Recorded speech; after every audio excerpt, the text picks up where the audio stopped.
ஸ்வாதி, ஏறுமா நம்ம வீட்டுக்கு போகலாம். நான் ஃப்ரெண்டை பார்த்து பேசிட்டேம்மா, நல்லா தான் இருக்கான்.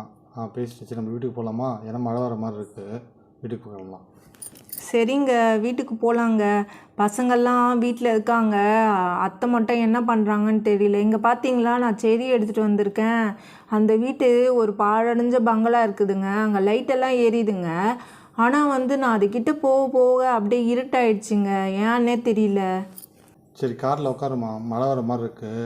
நம்ம காரில் போகிறப்ப பேசிக்கிட்டே போகலாம், சரியா? சரிங்க, உட்காந்துக்கிறேங்க கார்லேயே. வண்டியில் ஏறிட்டலாமா? சரி, நம்ம வீட்டுக்கு போகலாமா, சரியா?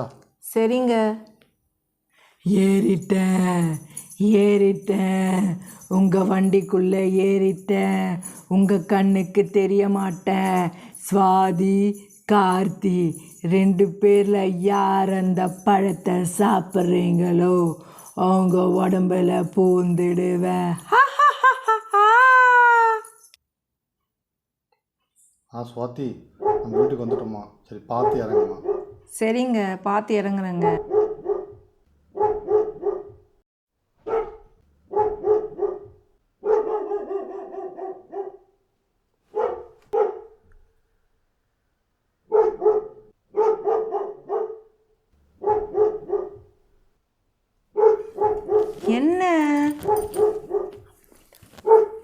என்ன நாய் குலைக்குது? என்னன்னே தெரியலையே. இவங்கள பார்த்து ஏன் நாய் குலைக்குது? இந்த மாதிரியெல்லாம் குலைக்காது. என்னடா டாமி, ஏன் நீ அவங்கள பார்த்து குலைக்கிற? ஸ்வாதியும் கார்த்தியும் பார்த்து எதுக்காக நாய் குலைக்குது? இதில் என்னவோ விஷயம் இருக்குது. இவங்க எங்கே போயிட்டு வராங்கன்னு நம்ம முதல்ல கேட்கணும். அது கேட்டால் தான் நம்மளுக்கு எல்லாமே புரியும். இது சும்மாவே குலைக்காது. இந்த நாய் ஏதாவது பார்த்தா தான் குலைக்கும்.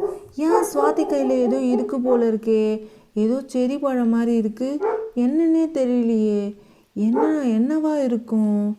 இந்த பசங்க நம்ம சொல்கிறத எங்கே கேட்குதுங்க? எங்கெங்கேயோ போயிட்டு எங்கெங்கேயோ வருதுங்க. நம்ம சொல்கிறத ஒன்றும் கேட்கல. வடக்கு திசை பக்கம் வராதுன்னு சொன்னால் அந்த பக்கம் வந்துட்டு ஏன் உயிரை வாங்குதுங்க. வந்துட்டோம், இப்போது எங்கே போச்சிங்கன்னே தெரில. பிள்ளைங்கக்கிட்ட சொல்லிட்டு போயிடுச்சுங்க. எங்கே போச்சுங்களோ தெரியாமல் போயிடுச்சு. இப்போ என்னடானா நாய் வேற குலைக்குது. இதை நாம் நாளைக்கு காலையில் முதல்ல கோயிலுக்கு போயிட்டு இதை முதல்ல என்னன்னு கேட்கணும். இல்லைன்னா நம்மளால் எதுவும் பண்ண முடியாது. நம்ம இந்த பழத்தை சாப்பிட்டுடலாம், இல்லைன்னா இந்த பழம் வேஸ்ட்டாக போயிடும். முதல்ல இந்த பழத்தை சாப்பிட்டுடணும். எப்படி இருக்குன்னு தெரில. இந்த பழம் வேறு நல்லா இருக்கே. பழம் ரொம்ப டேஸ்ட்டாக இருக்கே. இன்னும் 2-3 இருந்தது, அதெல்லாம் எடுத்துகிட்டு வரல. ஒன்று எடுத்துகிட்டு வந்து நான் மட்டும் சாப்பிட்றேன். பசங்களுக்கு இது புளிப்பாக இருக்குமோ என்னன்னு தெரியாமல் எப்படி கொடுக்குறதுன்னு நான் மட்டும் சாப்பிட்றேன். நல்லா இருக்கு. ஆனால் நான் உடம்புக்குள்ளே போகிறேன். சாப்பிட்டுட்டியா? அந்த பழத்தை சாப்பிட்டுட்டியா? இதுக்கப்புறம் ஸ்வாத்தியாக இருக்க மாட்டா. இந்த மல்லிகாவாக தான் இருப்பா. என்ன உடம்பு ஏதோ நடுங்கிற மாதிரி இருக்குது, ஏதோ உள்ளே போன மாதிரி இருக்குது. வந்துட்டேன், உடம்புக்குள்ள வந்துட்டேன். இந்த மல்லிகாவோட ஆட்டம் ஆரம்பம்.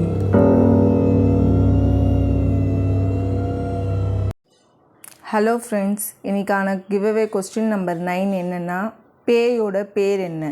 இதுதான் கிவ்அவே கொஸ்டின் நம்பர் 9. இந்த ஆன்சரை நீங்கள் மறக்காமல் எழுதி வச்சுக்கோங்க.